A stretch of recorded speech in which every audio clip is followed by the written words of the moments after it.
आज की virtual class में हमारी चर्चा का विषय है बैंक एवं ग्राहक का संबंध। ठीक है, तो इस टॉपिक के अंतर्गत हम बैंक एवं ग्राहक वाले दो शब्दों की चर्चा करेंगे कि बैंक कौन है, ग्राहक कौन है। बैंक के बारे में इससे पहले भी चर्चा की जा चुकी है कि बैंक जनता के से निक्षेप को स्वीकार करता है या जनता की जमाओं को क्या करता है, स्वीकार करता है, और जिन्हें धन की आवश्यकता हो उनको, उन जमाओं को वह ऋण के रूप में प्रदान करता है और उस पर ब्याज कमाता है। ठीक है, इसके अतिरिक्त बैंक अभिकर्ता संबंधी कुछ सेवाएं प्रदान करता है, जैसे धन के हस्तांतरण। तो बैंक की परिभाषा को हम देखिए वेबस्टर शब्दकोश के अनुसार, बैंक वह संस्था है जो मुद्रा में व्यवसाय करती है। एक ऐसा बैंक किस चीज में व्यवसाय करती है? मुद्रा में व्यवसाय करती है। मुद्रा में व्यवसाय का मतलब है कि जैसे कि बैंक क्या है, जनता की जमाओं को स्वीकार करती है जो कि मुद्रा के रूप में होती है। ठीक है, और ये जो जनता की जमाएं हैं वह उनको, उन व्यक्तियों को जिन्हें उनकी आवश्यकता है, जैसे व्यवसायी हैं, ठीक है, उद्योगपति हैं, उनको वह ऋण के रूप में प्रदान करती है और उस पर ब्याज कमाती है। ठीक है, और जो ब्याज कमा रही यही बैंक के लिए क्या है, आय है। ठीक है, और जहां एक प्रतिष्ठान जहां धन का संग्रहण, धन के संग्रहण से मतलब जनता की जमाओं को स्वीकार करना, उनको इकट्ठा करना, संरक्षण करना मतलब जो भी संपत्ति है जनता की, चाहे कैश हो या अन्य संपत्तियां हैं जो वह जनता से स्वीकार करती है, उनको क्या करती है, उनका संरक्षण करती है। ठीक है, इसके अंतर्गत बैंक आपको लॉकर्स की सुविधाएं भी प्रदान करती है। तथा निर्गमन करने का मतलब वही ऋण देने से है, या धन को कहीं अन्यत्र इन्वेस्ट करने से है, विनियोग करने से है, जिससे आय की प्राप्ति हो। तथा ऋण देने एवं कटौती की सुविधाएं दी जाती है, और वह उस धन का प्रयोग क्या करती है, ऋण देने के रूप में करती है, कटौती की सुविधाएं देती है, और एक स्थान पे दूसरे स्थान तक राशि भेजने की व्यवस्था करती है। तो बैंक द्वारा एक स्थान से दूसरे स्थान पर राशि भेजने के लिए आप बैंक ड्राफ्ट का प्रयोग करते हैं। ठीक है, या आज हम ई बैंकिंग के माध्यम से या मोबाइल बैंकिंग के माध्यम से धन को एक स्थान से दूसरे स्थान पर भेजते हैं, या एक खाते से दूसरे खाते में भेजते हैं। तो देखिएगा वेबस्टर शब्दकोश के अनुसार क्या परिभाषा है, बैंक वह संस्था है जो मुद्रा में व्यवसाय करती है, एक ऐसा प्रतिष्ठान जहां धन का संग्रहण तथा निर्गमन होता है, तथा ऋण देने की, कटौती की सुविधाएं दी जाती है, एक स्थान से दूसरे स्थान पर राशि भेजने की व्यवस्था की जाती है। ठीक है, संक्षेप में कहा जाए तो बैंक वह संस्था है जो मुद्रा एवं साख में व्यवसाय करती है। ठीक है, मुद्रा में व्यवसाय करना मैंने आपको बताया कि वह जनता के जमाओं को स्वीकार करते हैं, उसको ऋण के रूप में प्रदान करते हैं, उस पर ब्याज कमाती है। ठीक है, साख में व्यवसाय करती है, साख का मतलब उधार से है। ठीक है, जो जमाओं को स्वीकार करते हैं उसको वह ऋण के रूप में प्रदान करती है, ठीक, और उस पर ब्याज कमाती है। अब देखिएगा दूसरा टॉपिक है आपका ग्राहक। अब ग्राहक किसको ग्राहक कहेंगे, या बैंक के ग्राहक के संदर्भ में, तो बैंक के ग्राहक के संदर्भ में एक मत है कि बैंक में उस व्यक्ति का खाता अवश्य होना चाहिए, तो हम बैंक के ग्राहक कहेंगे। या एक मत है कि जो व्यक्ति बैंक से बैंकिंग व्यवहार करते हैं वह बैंक के ग्राहक हो गए, चाहे वह व्यवहार वह नियमित रूप से करे या एक बार करे। तो देखा जाए उदार रूप में अगर हम बात करें तो बैंक के ग्राहक होने के लिए बैंक में खाता होना आवश्यक नहीं है। ठीक है, बल्कि अगर किसी व्यक्ति ने भले ही एक बार ही अगर वह बैंक से व्यवहार किया है तो वह बैंक का क्या है, ग्राहक माना जाएगा। ठीक है, ध्यान दीजिएगा, यहाँ दो विद्वानों के मत दिए गए हैं। एक जॉन पैटन बैंकिंग विशेषज्ञ हैं, वह बैंक के साथ नियमित रूप से व्यवहार करने वाले व्यक्ति को ही बैंक का ग्राहक कहलाने का अधिकारी होगा। जो व्यक्ति बैंक से नियमित रूप से व्यवहार करे या बैंक में उसका खाता हो, ठीक है, जो व्यक्ति बैंक से नियमित रूप से व्यवहार करते हैं, नियमित रूप से बैंकिंग व्यवहार करते हैं, उनको बैंक के ग्राहक कहेंगे। लेकिन एक अन्य विद्वान है डॉक्टर हार्ट, इनका मत है कि ग्राहक होने के लिए बैंक में खाता होना मुख्य शर्त है। इसके लिए न्यायालय के निर्णयों के आधार पर, ठीक है, उदार अर्थों में कि बैंक के ग्राहक होने के लिए बैंक में उस व्यक्ति का खाता होना अनिवार्य नहीं, बल्कि अगर उसने बैंक से व्यवहार किया है, कोई भी बैंक में व्यवहार किया है, चाहे वह एक बार ही क्यों न किया हो, नियमित रूप से व्यवहार नहीं करता, लेकिन अगर उसने व्यवहार किया है तो वह बैंक का ग्राहक है। अब बैंक एवं ग्राहक के पारस्परिक संबंध देखिएगा, बैंक तथा ग्राहक के पारस्परिक संबंध। अब देखिएगा, जैसे हमने बताया कि जो जनता है या बैंक के जो ग्राहक हैं, जो बैंक में क्या करते हैं, अपनी जमाओं को देते हैं और बैंक उनकी जमाओं को स्वीकार करता है, ठीक है। तो बैंक का क्या कार्य है, धन को जमा करना और उधार देना, ठीक है। अब बैंक के इन प्राथमिक कार्य, मुख्य कार्य के अंतर्गत आते हैं। इसके अलावा बैंक के अतिरिक्त ग्राहकों को अभिकर्ता है, प्रन्यासी है, परामर्शदाता है आदि सेवाएं भी प्रदान करता है, ठीक है। अब बैंक तथा ग्राहक के जो संबंध को देखिएगा, इस चार्ट के माध्यम से दर्शाया गया है। बैंक एवं ग्राहक के संबंध को दो भागों में बांट के दर्शाया गया है, एक सामान्य संबंध और दूसरा विशेष संबंध। सामान्य संबंध के अंतर्गत आपकी ये ऋणी एवं ऋणदाता का संबंध, अभिकर्ता एवं प्रधान का संबंध, सलाहकार एवं सलाहग्रहीता, ठीक है, प्रन्यासी एवं लाभग्रहीता, निक्षेपकर्ता एवं निक्षेप ग्रहीता के संबंध को बताया गया है, ठीक है। और विशेष संबंध के अंतर्गत दो संबंध है, एक चेक के भुगतान करने का दायित्व और दूसरा खाते की गोपनीयता बनाए रखने का दायित्व, ठीक है। ऋणी एवं ऋणदाता का संबंध देखिएगा, ऋणी एवं ऋणदाता का संबंध क्या है, तो देखिएगा, जब ग्राहक बैंक में अपनी जमाओं को, अपने बचत को जमा करता है तो उस समय बैंक ऋणदाता है, ठीक है।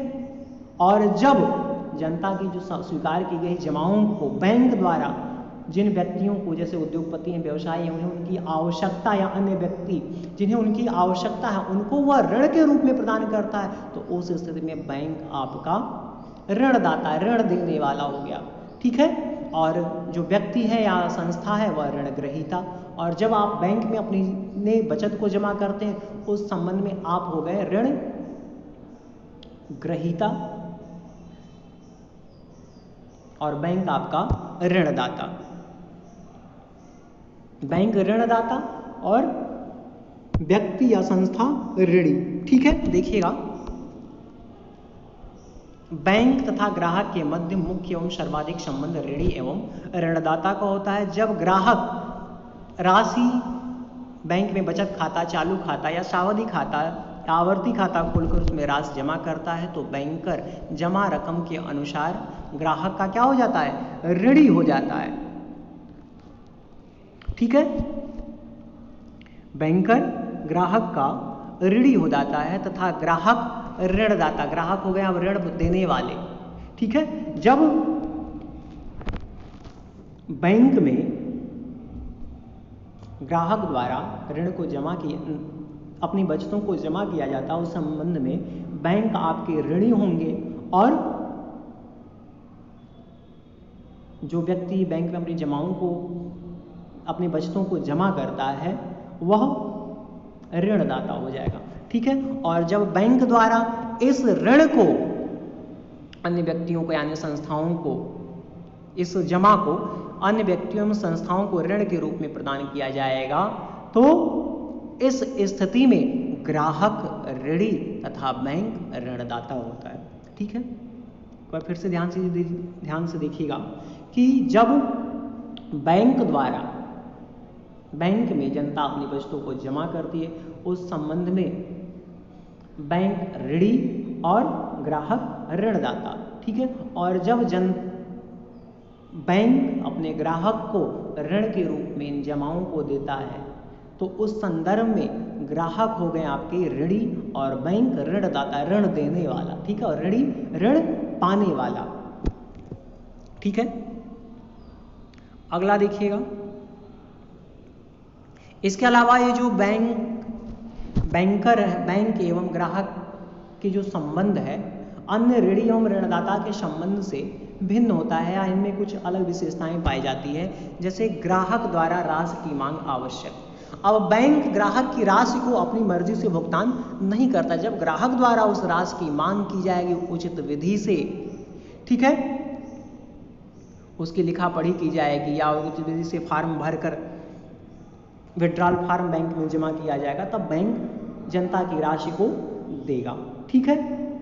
ऋण वापसी की स्वतंत्रता नहीं।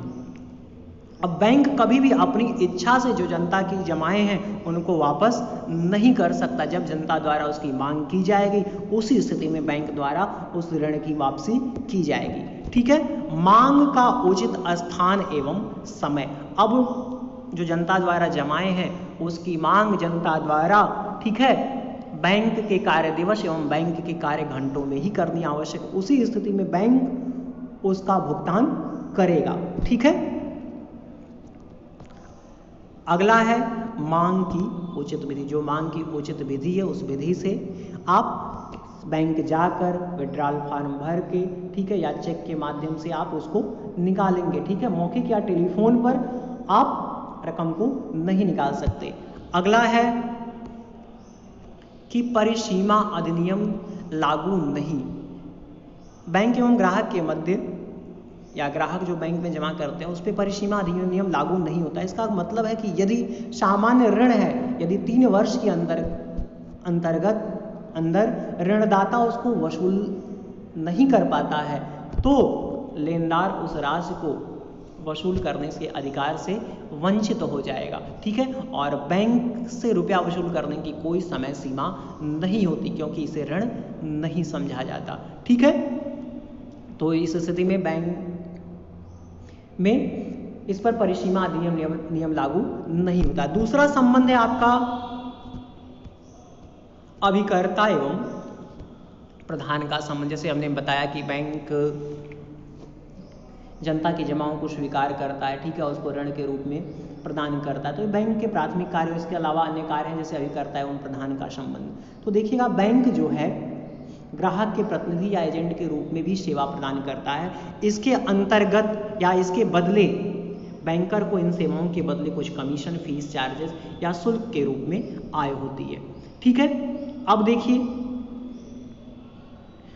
और इससे बैंक के क्या है, आय में वृद्धि भी होती है। अभिकर्ता संबंधी जो भी उनको फीस मिल रहे हैं, चार्जेस मिल रहे हैं या शुल्क मिल रहे हैं। ठीक है। अब अभिकर्ता के रूप में बैंक कौन कौन से कार्य करता है? ग्राहक के बिलों तथा चेक आदि का भुगतान प्राप्त करता है तथा उनके खाते में जमा करता है। ग्राहक के जो भी बिल हैं, चेक है, उनका भुगतान प्राप्त करके वह उनके खाते में जमा करने का कार्य करता है। यह बैंक के अभिकर्ता संबंधी कार्य के अंतर्गत आता है।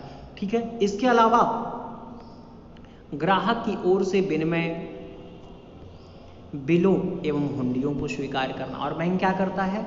ग्राहक की ओर से विनिमय विपत्र है, ठीक है, हुंडी है, उनको स्वीकार करता है। ग्राहक की ओर से अंश है, ऋणपत्र है, प्रतिज्ञा पत्र, अन्य प्रतिभूतियों के क्रय एवं अभिगोपन का कार्य करता है। उसने देखिए एक शब्द आया अभिगोपन करना। तो बैंक अगर अंशों एवं ऋणपत्रों के विक्रय का दायित्व तो अपने ऊपर ले लेता है तो इस क्रिया को हम अभिगोपन कहते हैं। ठीक है। अंशों एवं ऋणपत्रों का अभिगोपन करना कहते हैं। ग्राहकों की ओर से लाभांश है, ब्याज है, मूलधन है आदि को एकत्र करना तथा उनका भुगतान करना। धन का हस्तांतरण करना, धन को एक स्थान से दूसरे स्थान पर भेजना बैंक ड्राफ्ट के माध्यम से। ठीक है। या आजकल आप ई बैंकिंग के माध्यम से एक खाते से दूसरे खाते में भेज सकते हैं, एक व्यक्ति से दूसरे व्यक्ति को आप भेज सकते हैं। ग्राहक की ओर से ऋण है, बीमा है, ब्याज है आदि किस्तों को चुकाना। ठीक है। एक ग्राहक की ओर से जैसे कि इंश्योरेंस प्रीमियम उसका भुगतान करना, उसका ब्याज है उसकी भुगतान करना, ये सुविधाएं भी बैंक प्रदान करता है। ठीक है। ग्राहकों की ओर से प्रन्यासी है, मुख्तियार है, निष्पादक है आदि के रूप में अन्य आदेशित कार्य करना। तो ये जो कार्य हैं बैंक के अभिकर्ता संबंधी कार्य में शामिल किए जाते हैं। इसके अलावा बैंक एवं ग्राहक के मध्य सलाहकार एवं सलाह ग्रहीता का संबंध आता है। बैंक अपने ग्राहकों को आर्थिक एवं वित्तीय सलाह प्रदान करता है, ठीक है, और इसके बदले में वह कुछ शुल्क भी प्राप्त करता है, इससे बैंक की आय होती है, ठीक है। अगला है आपका प्रन्यासी एवं लाभ ग्रहीता का संबंध। बैंक अपने ग्राहकों की मूल्यवान संपत्तियों हैं, कंपनी के अंशों हैं, ऋण पत्रों हैं, जायदाद के प्रपत्र हैं आदि को सुरक्षार्थ अपने सुरक्षा गृह सेफ कस्टडी में रख लेता है या अपने हिताधिकारी से कुछ शुल्क प्राप्त कर उन उक्त वस्तुओं की अभिरक्षा करता है। कहने का मतलब प्रन्यासी के रूप में कि बैंक आपको एक लॉकर्स की सुविधा देता है, ठीक है। इसके अंतर्गत आप बैंक से लॉकर्स की सुविधा प्रदान कर अपने जो भी मूल्यवान संपत्ति है, कंपनी के अंश हैं, ऋण पत्र हैं, ठीक है, या जायदाद के प्रपत्र हैं, इनको आप अपने लॉकर्स में रख सकते हैं, ठीक है। तो इस संदर्भ में देखिएगा कि बैंकर धन या संपत्ति का प्रन्यासी होता है। जब बैंक में आप अपने धन एवं संपत्ति को सुरक्षा गृह में जमा करते हैं तो उस संदर्भ में बैंकर क्या हो गया? प्रन्यासी हो गया, ठीक है।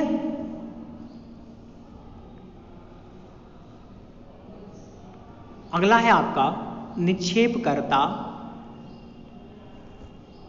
एवं निक्षेप ग्रहीता का संबंध, ठीक है। अब जैसे कि आप बैंक में अपने ग्राहकों के बहुमूल्य प्रपत्र, मूल्यवान वस्तुएं, हीरे जवाहरात, सोना चांदी, आभूषण, प्रतिभूतियां अपने लॉकर्स में सुरक्षित, जो अभी हमने व्याख्या की कि बैंक क्या करता है, अपने ग्राहकों को एक लॉकर्स की सुविधा प्रदान करता है, इसके बदले वह कुछ शुल्क लेता है, ठीक है। और इन वस्तुओं पर जो स्वामित्व है किसका रहेगा? जिस ग्राहक का ही रहता है। लेकिन तो उस संदर्भ में देखिएगा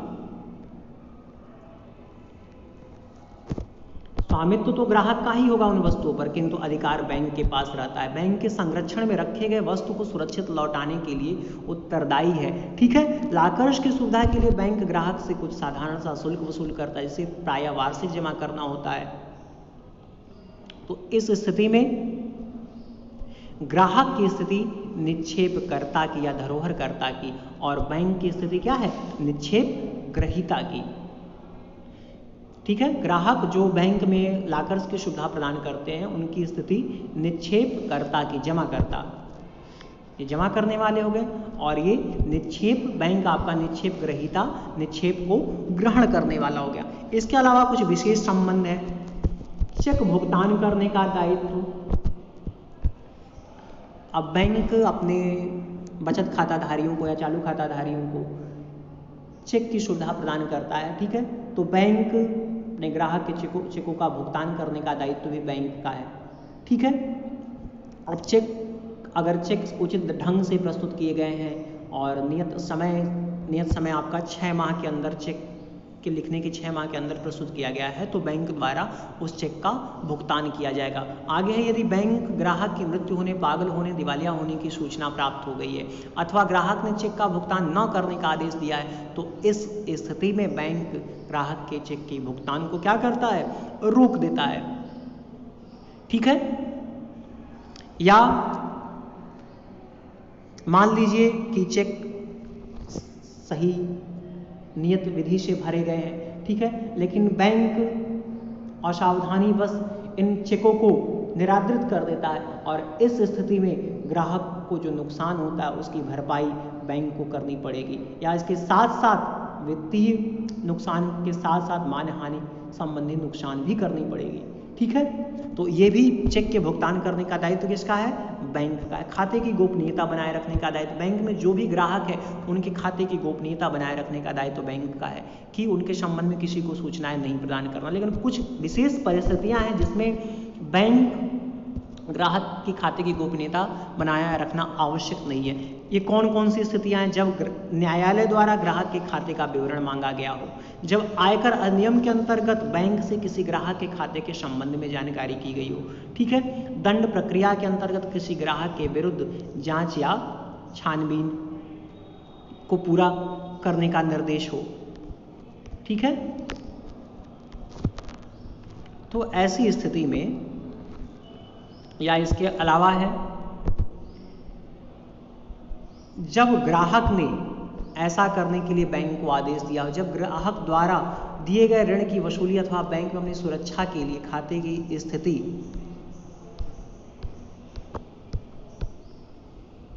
प्रकट करना आवश्यक, जब राष्ट्र, समाज अथवा व्यवसायिक हितों की रक्षा के लिए आवश्यक हो। तो कुछ विशेष परिस्थितियों में ग्राहक के खाते की गोपनीयता बनाए रखना आवश्यक नहीं होता है और इस स्थिति में बैंक को अपने ग्राहक के जो खाते हैं के संबंध में जानकारी प्रदान करनी पड़े, जब न्यायालय द्वारा उसकी सूचना मांगी जाए। ठीक है, जब वह किसी अपराध में संलिप्त हो, आयकर विभाग द्वारा जब उसकी सूचना मांगी जाए। ठीक है, तो बैंक एवं ग्राहकों के संबंध में आपने अध्ययन किया कि बैंक एवं ग्राहकों के संबंध में आपके ऋणी एवं ऋणदाता का संबंध है। ठीक है, इसके अलावा अभिकर्ता एवं प्रधान का संबंध है, सलाहकार एवं सलाह ग्रहीता का, प्रन्यासी एवं लाभ ग्रहीता का, निक्षेपकर्ता एवं निक्षेप ग्रहीता का, चेक के भुगतान का दायित्व है, खाते की गोपनीयता बनाए रखने का दायित्व। तो इसका को आप अपनी पुस्तक से पढ़ेंगे। ठीक है, और अपने कॉपी पे नोट्स भी बनाएंगे। तो आज के लिए बस इतना ही।